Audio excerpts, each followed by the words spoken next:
Selamat malam Ibu Bapak Saudara-saudara yang harus bahagia. Saya ingatkan harus bahagia karena memiliki 3 keberuntungan. Yang pertama harus bahagia karena memiliki keberuntungan terlahir di alam manusia. Yang kedua harus bahagia karena memiliki keberuntungan bertemu dengan Dhamma, ajaran kebenaran sebagaimana dibabarkan oleh Guru Agung kita, The Buddha. Dan yang ketiga, harus bahagia karena beruntung masih hidup. Kita masih punya kesempatan untuk benar-benar bersungguh-sungguh mencari permata-permata yang benar-benar bisa kita bawa pindah alam. Pesangon yang benar-benar ada gunanya. Terimalah salam Dhamma dan Namo Buddhaya. Kita sampai di akhir tahun 2024. Sekejap setahun berlalu. Sungguh singkat tahun-tahun hidup kita ya. Dan di akhir tahun ini, di bulan Desember, kita menjumpai Hari Ibu. Maka bincang-bincang kita kali ini akan berkisar pada bagaimana kita beruntung telah terlahir sebagai manusia karena kita dikandung oleh ibu dan kita memiliki orang tua yang menjadikan kita sebagai manusia. Menarik sekali, seperti biasa di studio saya ditemani dengan sahabat Dhamma, pecinta Dhamma, Dr. Cipto Susan, dan ditemani juga oleh pria ganteng yang selalu mendaulat dirinya sebagai moderator sehingga bisa tunjuk sana, tunjuk sini. Adianto S.com MPD yang merupakan kepala sekolah Putra Bangsa. Sampai di ujung 2024. Begitu banyak yang sudah terlewatkan, tapi kita masih punya hari yang rasanya perlu bisa dikupas ya, Dik. Iya, untuk mengingatkan kita sebenarnya makna apa sih yang mau digali atau pesan apa yang mau disampaikan dari setiap peringatan-peringatan di bulan-bulan tertentu atau hari-hari tertentu. Nah, kalau kita lihat Desember Hari Ibu, ya mewakili orang tua ibu lah ya. Nanti topik pembicaraan kita orang tua ya. Ya kita ucapkan dulu terima kasih pada orang tua kita dimanapun mereka berada yang telah begitu luar biasa menjadikan kita ini terlahir. Jadi rasanya tidak bisa terbalas budi orang tua sebagaimana dikatakan oleh The Buddha bahwa kita ini utang satu kehidupan dan itu tidak terbalaskan. Ya. Nah, topik yang menarik hari ini masa kini itu kata-kata balas budi, ingat budi baik orang tua, ingat jasa orang tua itu sepertinya agak kabur gitu. agak jarang terdengar atau gaungnya di hari ini jadi terganggu sama noise yang lain. Padahal ini suatu yang voice yang harus tetap disampaikan ke generasi yang fenomena hari ini generasi kita tuh saking saking sibuk dengan diri sendiri atau saking tergulung dengan dunia mereka yang syarat dengan fasilitas yang mendukung munculnya kesempatan untuk banyak fokus pada diri sendiri, lupa kalau ada orang tua. Nah, ini fenomena ini seperti apa sih sebenarnya yang terjadi kalau Bu Susan lihat ini tentang balas budi, mengingat tentang eksistensi orang tua, peran orang tua terhadap anak. Itu saya mau tanya dulu, Bu. Dengan tadi yang dikatakan Adi, kan sepertinya dunia anak itu kan sangat fokus pada diri sendiri ya. Terus apa yang terjadi pada orang tua? Kelihatannya kan mereka kan seperti tersingkirkan gitu ya, terabaikan, tersia-sia. Bu Susan pasti punya banyak pengalaman untuk melihat orang tua yang tersia-sia ini. Contoh-contohnya gimana, Su?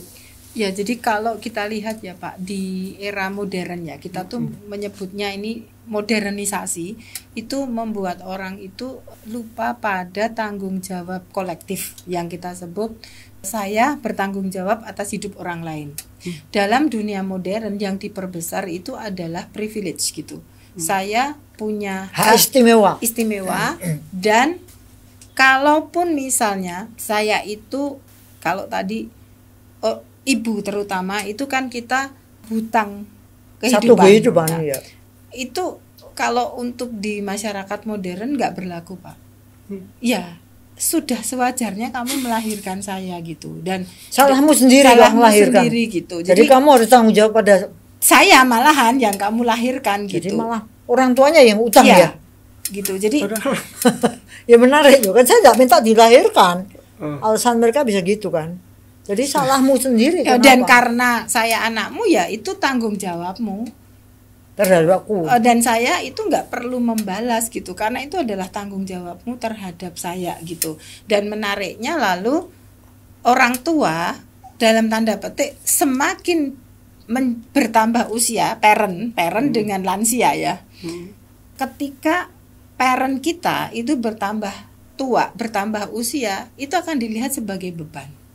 Bukan peluang untuk saya itu melakukan kebaikan. Berterima kasih dengan cara saya itu akan merawatmu, untuk mengucapkan terima kasih. Kalau kita nggak mau pakai istilah balas budi lah, berterima kasih dengan cara ini kesempatan saya itu untuk merawatmu, untuk berterima kasih meskipun hutangnya tuh nggak bisa lunas. Nah itu yang dilupakan, sehingga fenomena ketika orang tua itu dianggap menjadi beban ketika kita itu sudah dewasa dan ingin mencapai tujuan kita yang cita-cita. Di dunia modern itu materialisme itu yang besar. Nah itu kan banyak kasus nih di negara maju sekarang tuh, udah di Indonesia nih Pak, orang tua itu yang udah lansia itu mati sendiri itu dalam kondisi sendirian gitu. Jadi dalam kondisi memang tidak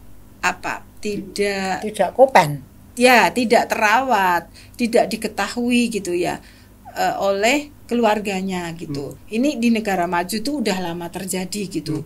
Tapi di negara kita ini sudah sekarang mulai gitu ya. Yang padahal kalau di negara kita itu kan sebetulnya orang tua di negara kita, para parent itu sebetulnya mau loh kalau bahkan suruh tinggal di rumah anaknya. Beda kalau orang-orang di negara maju tuh kayak privacy itu menjadi sesuatu yang penting. Tapi sebetulnya orang tua kita itu mau. Cuman saya keberatan. Anaknya yang keberatan. Saya sebagai anak itu keberatan dan memandang ini beban. Bukan saya itu berterima kasih dan diberi kesempatan untuk merawat ya.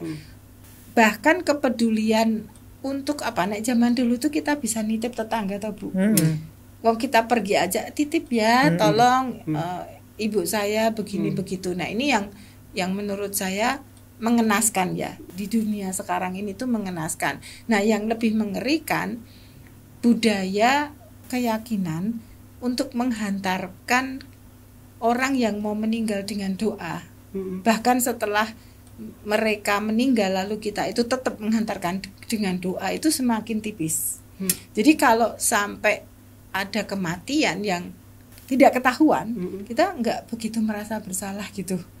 Padahal kan doa itu menjadi penting untuk menghantarkan. Sebetulnya di agama manapun ya, itu doa menghantarkan kematian, bahkan sesudah orang itu meninggal, bahwa doa-doa kita itu bisa membantu memuliakan jiwa-jiwa itu enggak dianggap penting. Sehingga ya bahkan yang lebih sering itu jasa penguburan itu menjadi industri. Bukan kita lagi gitu. Kan kalau dulu ya memandikan itu kan ada doanya. Keluarga memandikan, ikut memandikan itu kan kita ikut mendoakan. Kalau sekarang itu ada jasa pemandian jenazah. Semua jadi industri, cari duit. Gitu, bahkan doa aja kan sekarang kalau kita di Jogja, saya nggak tahu di Klaten, Solo dan sekitarnya, bahkan itu loh rumah-rumah duka itu tuh jasanya tuh sekaligus jasa mendoakan, jasa merawat jenazah. Jadi tinggal telepon aja, tolong asal punya duit gitu. Nah, bahwa ada orang yang mendoakan itu lumayan, tapi ini kan bisnis toh. Jadi yang penting saya punya duit, doa itu bisa dibeli gitu loh Pak. Itu mengerikannya. Beda ya, doa tulus saya berterima kasih, lalu menghantarkan sama saya membeli doa. Itu beda banget loh sense-nya gitu. Nah ini fenomena ini yang menurut saya saat ini tuh semakin luntur. Dan kalau dikatakan hutang kehidupan itu nggak masuk akal untuk zaman sekarang. Ya, karena yang lekat kencang di benaknya orang-orang sekarang atau pola pikirnya adalah dilahirkan tadi itu satu kewajaran yang memang tugas orang tua untuk melahirkan dan membesarkan. Itu saya pikir itu saya dari tadi mendengar ini kayaknya cukup mengganggu ya pola pikir itu ya. Itu yang mendorong campaign atau kok bisa tercetus pola pikir itu dari anak itu ya. Iya, anak kok bisa punya pikiran seperti itu. Dorongan apa yang besar yang bisa membuat dia kok bisa berpikir egois atau apa ya? Orang tua mungkin yang membuat itu. Jangan-jangan orang tua juga muncul dari sisi orang tua mengkondisikan anak bisa berpikir begitu. Saya agak mau menuju ke sana tuh. Kenapa kok sampai muncul pikiran begitu? Bukannya sebaliknya harusnya terima kasih bahwa ini berharga sekali kehidupan yang sudah saya dapat. Saya faktornya bisa hidup itu karena yang saya sebut orang tua, ibu yang melahirkan, bapak yang membantu penghidupan. Itu yang jadi. Kenapa kok nggak terjadi seperti itu gitu ya? Kenapa kok malah anaknya yang kok wajar kok aku dilahirkan sudah jadi kewajiban kamu. Kok itu malah yang mencuat daripada ini loh, saya menghargai kehidupan banget. Bahwa saya diberi kehidupan itu. Dan kok itu faktornya punya? Dari kok nggak punya itu? Kok bukan itu yang muncul? Itu ada dua Pak. Karena sebetulnya di masyarakat yang individualis, yang nggak kolektivis, itu yang dipropagandakan. Kalau kita bicara propaganda, itu adalah privilege gitu. Setiap orang itu punya hak istimewa gitu. Dan kalaupun saya dilahirkan, yaitu hak istimewa saya untuk dilahirkan. Ini kan kalau masyarakat individualis itu kan privilege, itu nomor satu gitu. Jadi kita lupa kesejahteraan kolektif gitu. Dan ini yang membuat, dan ini kan global ya. Kita tuh melihat itu melalui sosial media, melalui film. Ini kan kayak kalau istilahnya tuh American Wave, Korean Wave gitu ya. Dan di negara-negara maju itu yang mengemuka gitu, bahwa setiap orang itu punya urusan sendiri-sendiri. Bahkan saya itu tidak berkewajiban mengurusin orang tua, karena setiap orang itu punya responsibilitas terhadap diri sendiri. Nah, satu sisinya bagus, punya tanggung jawab terhadap diri sendiri, tetapi lupa tanggung jawab terhadap kehidupan orang lain. Relasi dalam hal ini, maksudnya relasinya yang terkoneksi itu harusnya juga lupa bahwa saya juga punya tanggung jawab atas kehidupan orang lain. Nah, apalagi kalau ini relasi deket, itu lebih saya punya responsibilitas gitu. Nah, ini yang kadang terlupakan, sehingga orang itu ya yang dikejar adalah kebutuhan saya gitu. Yang pertama tadi yang individual, bahwa saya harus ngurus diri saya sendiri. Sehingga ya kamu itu bukan urusan saya lagi gitu. Nah, ini kan keblingernya itu di situ gitu. Itu yang pertama. Nah, yang kedua mungkin pesan yang disampaikan oleh orang tua itu sebetulnya semacam orang tua itu menunjukkan saya berinvestasi. Nah, itu padamu. Itu yang bikin lalu anak-anak merasa, loh kok kamu melahirkan aku tuh investasi gitu. Pesan yang disampaikan tuh kamu tuh udah hutang nyawa loh sama aku, hutang kehidupan. Jadi yang disampaikan itu memang orang tua memang modelnya lalu berinvestasi gitu.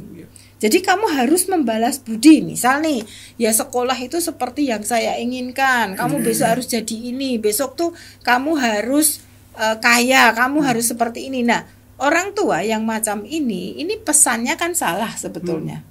Lalu kamu tuh harus berterima kasih loh ke saya. Ini kan kayak investasi. Ini yang bikin lalu ada semacam protes dari orang muda. Lalu, nah saya kan nggak minta dilahirkan jadi anakmu gitu. Apa istilahnya, transaksional. Benar, relasinya transaksional. memang sekarang ini relasinya jadi transaksional. Kamu jual apa, aku beli. Kalau kamu nggak jual, ya aku nggak beli. Aku tawarin ini, kamu mau atau jadi hanya ini ya, kayak jual beli ya. Jadi ajaran Dhamma yang luhur itu agak ditwist gitu, menjadi transaksional gitu kan. Sebetulnya ajaran Dhamma itu bukan transaksional, bahwa berterima kasih itu sesuatu yang luhur. Kamu itu nggak perlu diingatkan untuk berterima kasih, tapi berterima kasih itu sesuatu yang luhur gitu, dan kerendah hatian bahwa saya itu sebetulnya nggak bisa membalas kebaikan siapapun. Itu kerendah hatian ya, menyadari bahwa dengan cara apapun tuh saya nggak bisa membalas. Itu tuh hilang, Pak. Bahkan kadang-kadang saya memberi kamu pramurukti itu udah balas budi loh, saya bisa bayar kok. Seharusnya kan yang peduli aku, tapi jasa pramurukti itu udah menggantikan kepedulianku. Kan bukan itu sebetulnya. Kalau Bu Lani dan Bu Wena bilang berusaha dengan darah dan keringat sendiri, sama saya bayar orang itu kan beda. Ya. Saya nyapu rumah saya sendiri sama saya bayar cleaning service, itu beda banget. Itu masalah rumah, Pak, tapi mengcleaning ibu saya. Ya kan, yang penting beres.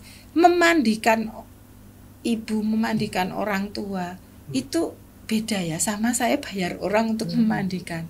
Itu nuansa kasihnya itu beda gitu. Nah, berterima kasih itu bukan sekedar saya menggantikan dengan duit gitu. Tetapi yang terjadi sekarang ini adalah materialisme itu, Pak. Saya cari duit sebanyak-banyaknya supaya segala sesuatu tuh bisa saya beli demi kenyamanan gitu. Nah, ini sebetulnya ya orang tua itu ya, entah ayah entah ibu ya, itu sedih loh kalau misalnya sakit lalu dirawat orang lain. Sebetulnya itu ada harapan bahwa saya itu dirawat anak saya. Itu menyedihkan sekali ketika bahkan mungkin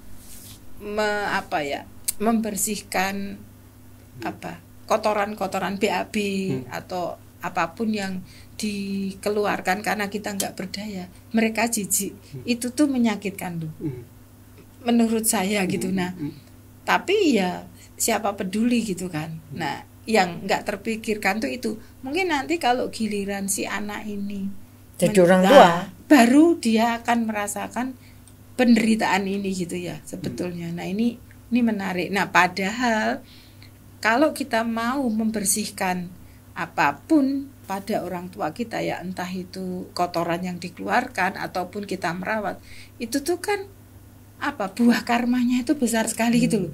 Bukan membayarnya ya, tapi kita dengan tulus, dengan ikhlas membersihkan itu tuh beda ya. Kan kalau saya pernah belajar dari Bu Wena dan Bu Lani itu, bisnis yang kita lakukan kalau tidak dengan darah dan keringat itu mungkin itu bukan karma baik yang kita tanam, sehingga rezeki itu juga nggak mengalir gitu. Nah, ini kan sama toh, merawat gini. Kalau saya nggak tahu, mungkin saya salah ya, nanti Bu Lani dan Pak Adi mungkin bisa meluruskan.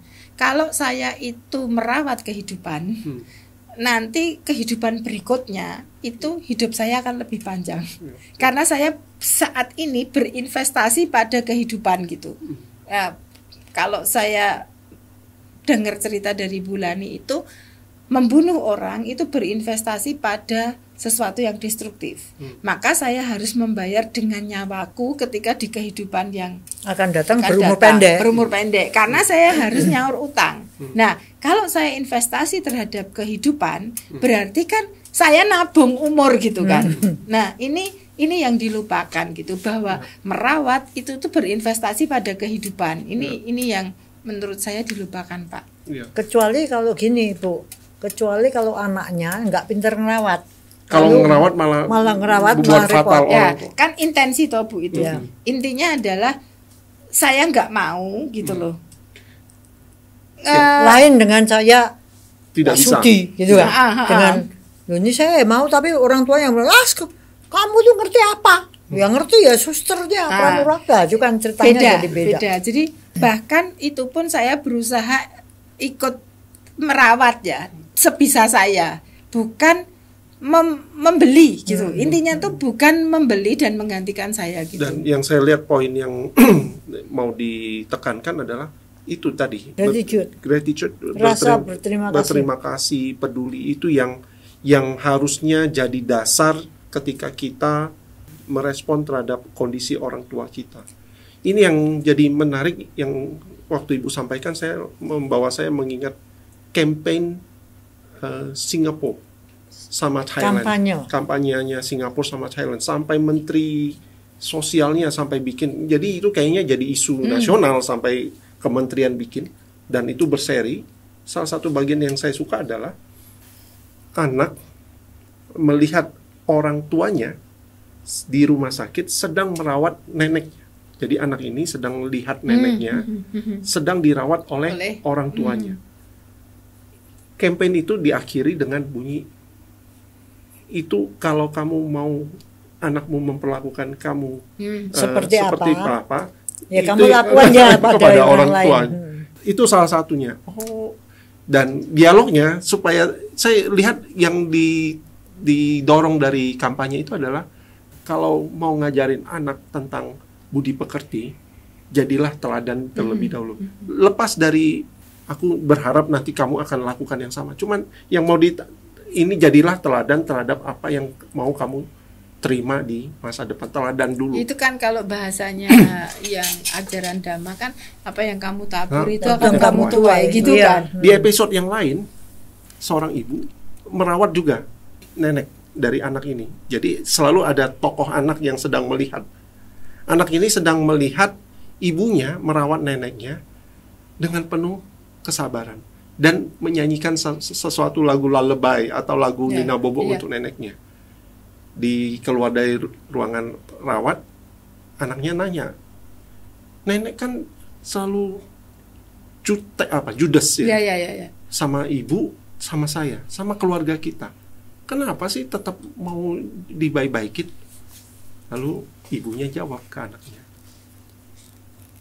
nenek jutek atau judes itu urusannya dia. Itu selalu punya alasan, dan ibu tidak peduli alasannya apa, karena apapun yang dilakukan oleh nenek, ibu tahu kalau nenek itu mencintai ibu dan keluarga kita. Apa yang dilakukan sampai ibu tahu itu? Waktu ibu sakit, nenek itu dalam keadaan hujan bopong ibu ke mana-mana puskesmas, sampai ibu lagi ini sudah kritis, rumah sakit puskesmas desa kecil itu nggak ada yang mau, takut resiko, sampai berlari berapa kilometer ketemu rumah sakit besar, masukin dan nyanyiin lagu ini untuk ibu. Nah itu kan yang pesan-pesan itu yang luar biasa ya. Iya. Nah saya pikir kita kayaknya butuh yang kayak gitu untuk mengingatkan ya, bahwa kehidupan itu apapun lah orang tua kita bentuknya atau perilakunya, tetap aja pada dasarnya kita masih hidup sampai saat ini tuh karena mereka. Itu yang mau diingatkan. Nah ketutup ya kali di hari ini. Karena yang Pak Adi omong di awal, transaksional itu menjadi sesuatu yang dominan. Itu kan sebetulnya materialisme value-nya gitu. Apa-apa tuh diukur pakai materi. Maka relasi yang harusnya itu compassionate jadi transaksional gitu. Tapi sebenarnya kalau hal seperti gitu itu kalau dengan Dhamma sebenarnya gampang banget ya. Jadi misalnya aja neneknya juteknya kayak apa. Itu kan urusannya nenek gitu loh. Tapi kalau kita mau terus juga jutek seperti dia, kan jadi urusan kita ini berkarma buruk. Jadi kalau bisa kita ini sama-sama ayo kita melakukan karma baik demi untuk kita sendiri, itu kan jauh lebih legowo, lebih ikhlas, lebih tulus kan. Wong kita nggak rugi kok berbuat baik kan gitu. Tapi kalau yang dulu saya Bu, nggak habis pikir itu sebelum saya tahu bahwa kita tuh berhutang kehidupan. pada ibu ya, terutama karena dia itu mengandung dan melahirkan. Itu tuh saya dulu tuh yang saya dengar pertama tuh bukan ini, tetapi ajaran Dhamma yang sejahat apapun ibu kita. Kalau ini kaitannya sama Bulani tadi, jutek, judes, mungkin ibu kita tuh emang jahat. Itu ya kita tuh memang harus berterima kasih pada ibu kita. Itu dulu saya itu terheran-heran. Wong ibunya jahat kok kita perlu bisa berterima kasih. Ya layak kan kalau kita lalu nggak peduli sama ibu, kan dia orang jahat gitu. Nah, tetapi ternyata bukan itu. Sejahat apapun ibu kita tuh udah berhutang kehidupan. Nah itu ini yang dulu pesan ini tuh nggak saya ketahui, sehingga saya tuh terheran-heran. Kan layak kalau kita nggak memperhatikan orang jahat gitu loh. Kenapa? Meskipun itu ibu saya, kalau dia jahat, kita layak untuk ya nggak deket sama dia. Itu. Nah ternyata bukan itu esensinya. Berhutang kehidupan. Sudah kehidupannya kita udah sudah hutang. Betul. Nggak bisa bayar. Kita bisa keluar dari rahim dia itu sudah kebaikannya dia, kita udah utangnya, usaha dia untuk mengeluarkan kita. Kebayang kalau itu kita keluar dari rahim seekor anjing ya, jadi anjing kita. Ini kebetulan rahimnya dia, kita jadi kita ini. Nah itu yang dulu saya kan belum mendapat informasi itu, nggak bisa nerima. Jahat kok. Kok kita harus berterima kasih pada orang jahat itu loh Bu. Jadi kan terlepas dari dia jahat atau enggak, udah itu kita tuh utangnya tuh di situ. Gitu. Nah lalu kalau kita kaitkan dengan jutek tadi, kalau kita itu memahami informasi ini, kita nggak akan pedulikan judesnya dia gitu. Saya perlu berterima kasih pada kebetulan aja aku dilahirkan oleh dia, sehingga di kehidupan ini tuh saya utang sama dia. Nah yang kita perhatikan itunya bukan judesnya gitu loh. Nah ini kan connect nih dengan hal ini yang dulunya saya tuh nggak bisa nerima. Orang jahat kok diterima kasihin gitu. Ya.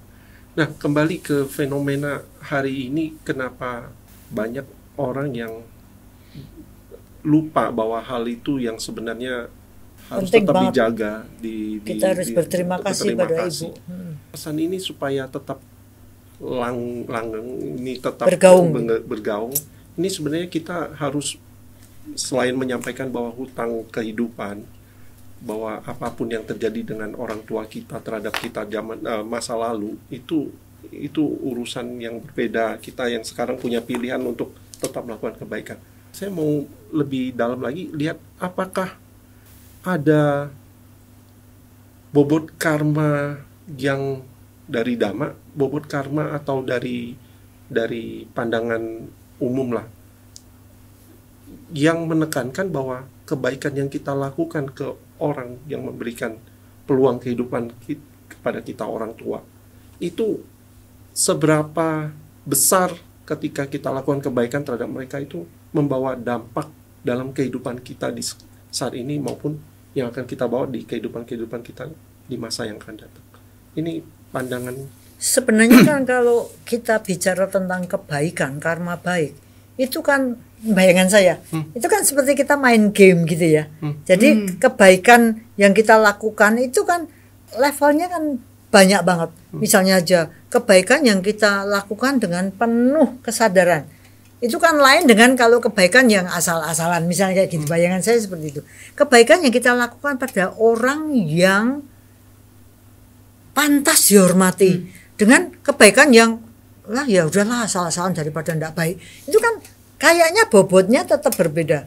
Nah sekarang kalau kita ini ngerti bahwa kita ini bisa lahir sebagai manusia itu gara-gara orang ini loh.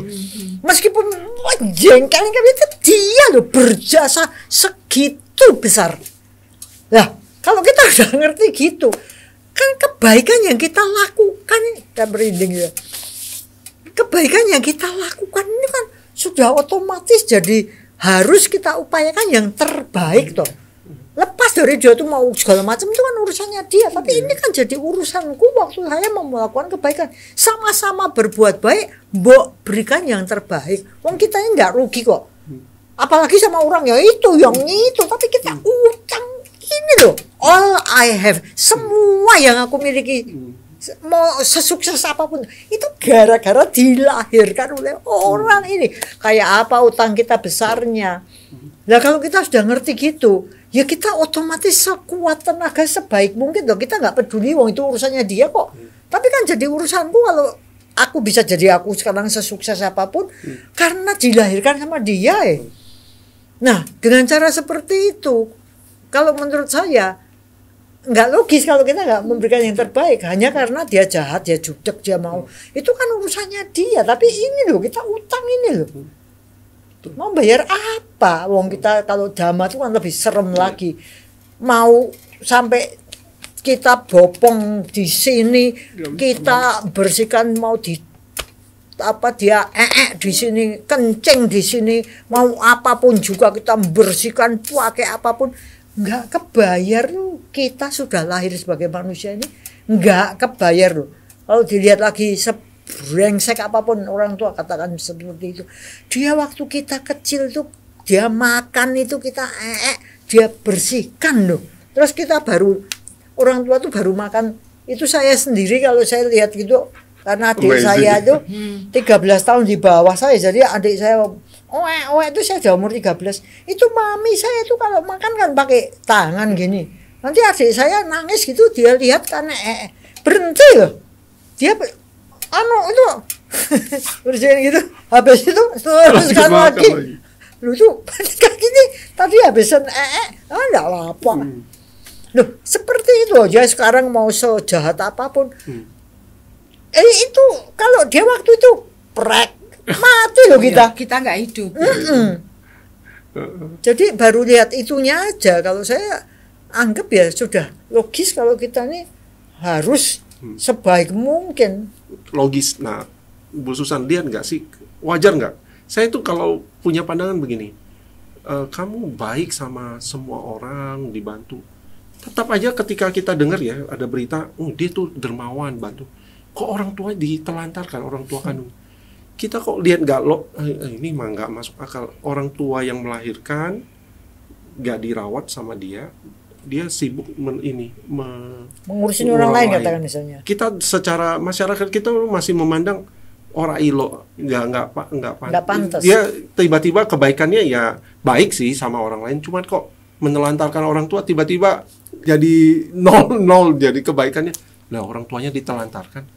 Kok jadi masih ada kayak pandangan kayak gitu ya? Kalau menurut saya dia nggak berbuat baik gitu.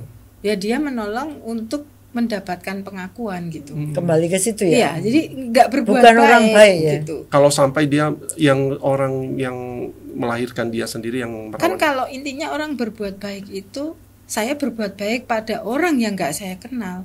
Lebih-lebih harusnya pada orang yang saya kenal. Apalagi orang itu berjasa buat hidup saya. Itu logika umumnya kan gitu. Kalau aku bisa berbuat baik bahkan pada orang yang nggak saya kenal, pada orang yang saya kenal itu pasti lebih saya berbuat baiknya. Apalagi saya berhutang sesuatu itu orang pasti, yang berjasa. Itu logika. Nah kalau enggak itu kan berarti butuh validasi Pak.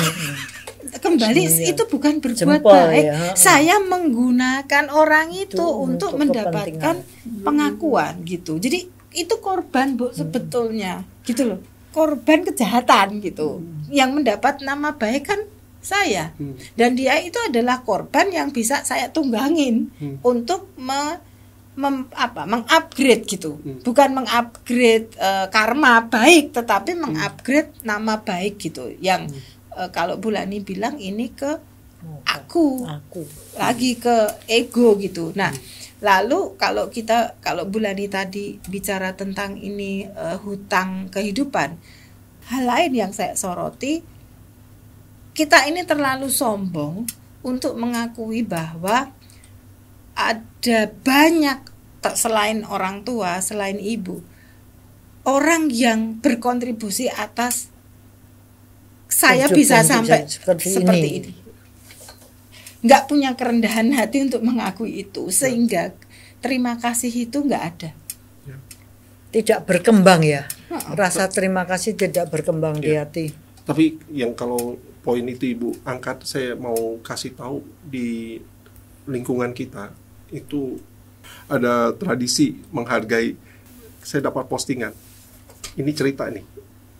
Seseorang yang berhasil nih, punya usaha, ya, punya usaha, terus usahanya dapat laba, dia punya niat menyisikan labanya itu untuk disumbang ke masyarakat. Aku punya 500 juta nih. Siapa yang di luar sana yang bisa aku bantu? Dia ditegur oleh seseorang kan. Kamu nggak usah lihat keluar dulu. Yang bikin kamu bisa laba itu siapa? Yang berjasa kamu, usaha kamu bikin laba itu siapa? Itu juga dibantu. Jadi jangan, kayaknya ya validasi. Nah, orang-orang ini yang saya tanya ke seseorang yang ini ada yang bisa saya bantu nggak? Orang dalamnya aja masih keteteran. Nah itu yang terjadi di tempat kita. Sebaliknya orang dalam dulu. Makanya kita tiap ada kegiatan-kegiatan, guru-guru bawa pulang beras, bawa pulang. Jadi memang yang orang-orang yang berjuang bersama kita kan. Iya, baru kita ingatkan juga, ada yang lain juga.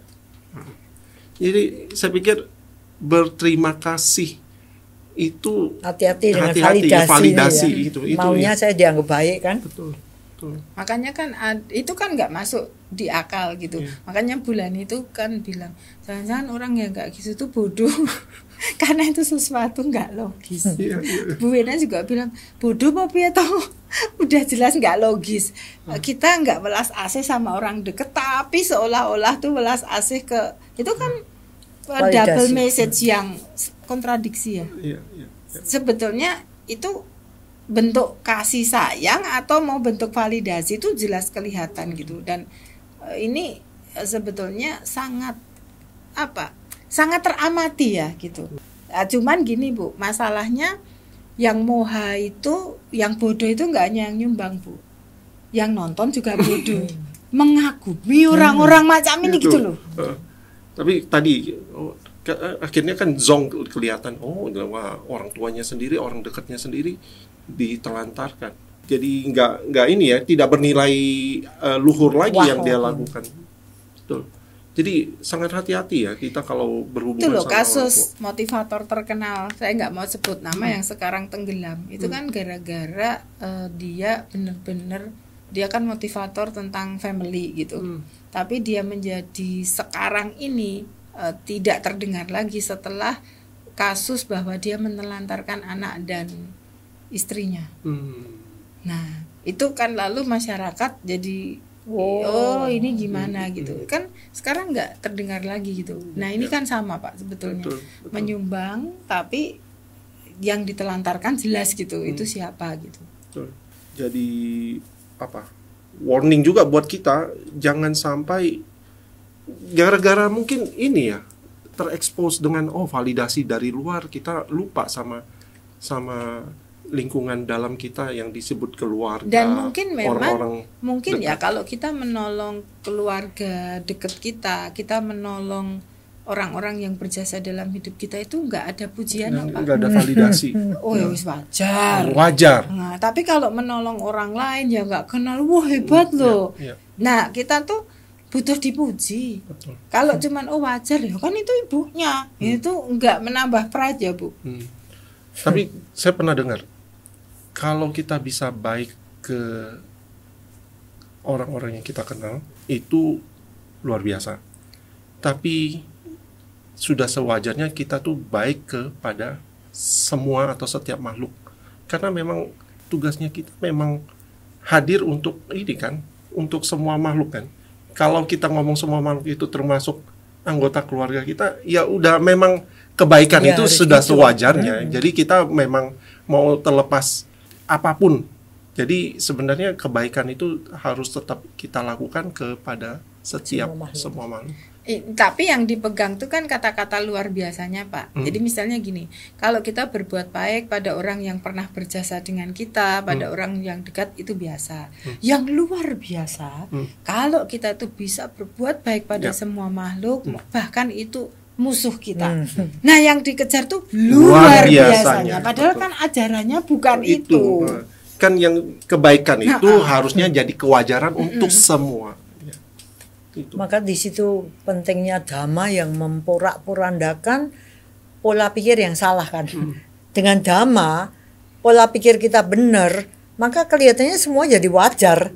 Kalau kita berbuat baik ya memang harusnya ya gitu. Ya kita tuh ngejar itu gitu kan, malah jadi kita dapat ketulusan, kita dapat keikhlasan. Saya tuh pernah pengen ngomong itu, tapi untung saya rem, Bu. Karena kalau orang denger itu malah tersinggung. Jadi contohnya gini, Bu Susan, terima kasih sekali ya Ibu itu gini-gini merawat saya dengan tulus gitu. Sebetulnya saya pengen jawab gini, awong anjingku aja saya sayangi, apalagi kamu manusia. Tapi itu kan menyakitkan. Tapi itu sebetulnya fakta. Tanaman aja aku sayangi, apalagi kamu gitu loh. Makhluk yang lebih tinggi gitu kan. Tapi coba kalau itu diomongin, anjingku aja, itu menyakitkan. Tapi ini toh sebetulnya gitu.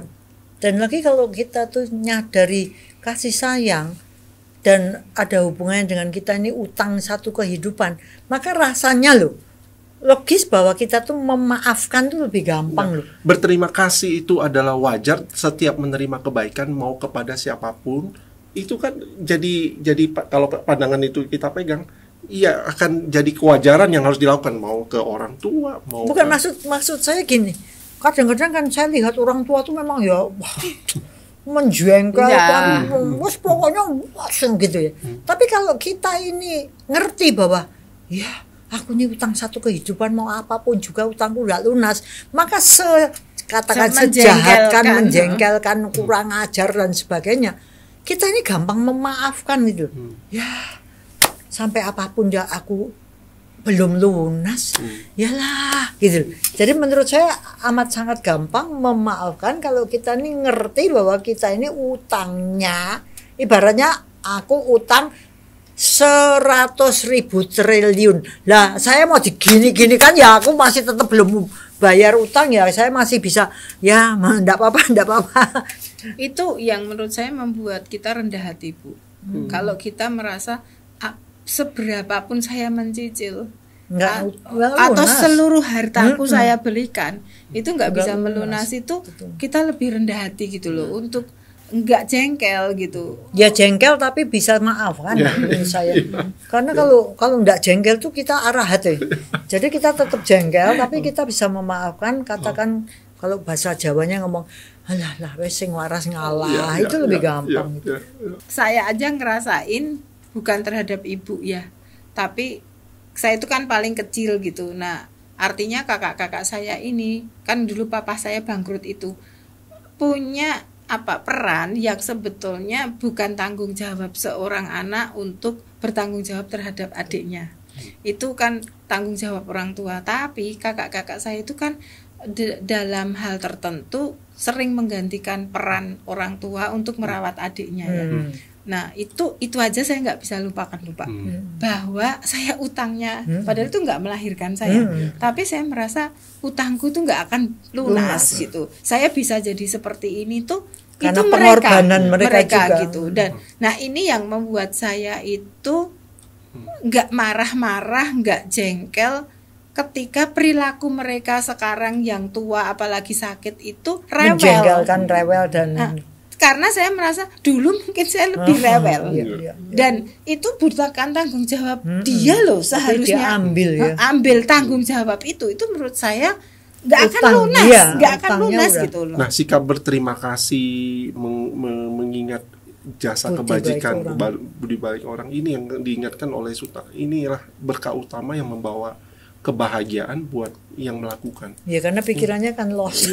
Kalau enggak kan isinya lebih. Makanya ini saya lihat relate dia dengan Suta di Manggala, dan itu jasa. Respon orang yang sakit itu jadi nggak rewel Pak. Jadi kalau kita itu punya kesadaran itu tuh energi positif kita itu bisa bikin mereka nggak rewel. Itu pengalaman saya gitu. Jadi mereka itu lebih tenang kalau kita datang. Mereka itu lebih malah nggak menuntut kita gitu loh. Mereka juga mungkin merasa terima kasih kalau koi teko, betul. Gitu, kamu datang. Jadi jangan salah loh, kita itu bisa jadi pemicu kerewelan. Jangan sombong bahwa dia itu merepotkan. Bisa jadi energi negatif saya itu yang bikin mereka rewel gitu. Makanya bulan itu kan sering bilang, nanti dulu toh orang itu memunculkan respon kepada kita mungkin ikut andil. Energinya enggak bagus ya di sini. Ya jangan-jangan tadi bagus, ketika saya datang jadi nggak bagus. Iya, sangat menarik ya. Sekaligus karena mungkin kita sebagai seorang ibu, maka kita juga diingatkan supaya jangan rewel-rewel. Kalau kita sebagai anak, harap ingat kita utang yang tidak bisa kita balas, nggak bisa dicicil sampai kapanpun. Dengan kesadaran seperti itu, semoga kita baik sebagai ibu, orang tua, ataupun sebagai anak, kita menjalankan apa yang dikatakan oleh Sang Buddha, metta, cinta kasih, karuna, welas asih, mudita, ikut gembira dengan kegembiraan ibu, kegembiraan anak, kegembiraan orang tua.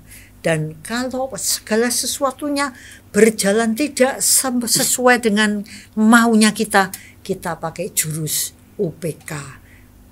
Ya wis lah, kita tenang seimbang, gak usah mengharap, kita terima dengan sabar.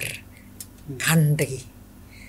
Semoga bulan ibu ini bermanfaat bagi semua ibu dan bermanfaat bagi semua anak, sekaligus juga pada semua bapak. Semoga semua makhluk bahagia dan semoga yang terbaik datang pada kita semua. Sadu, sadu,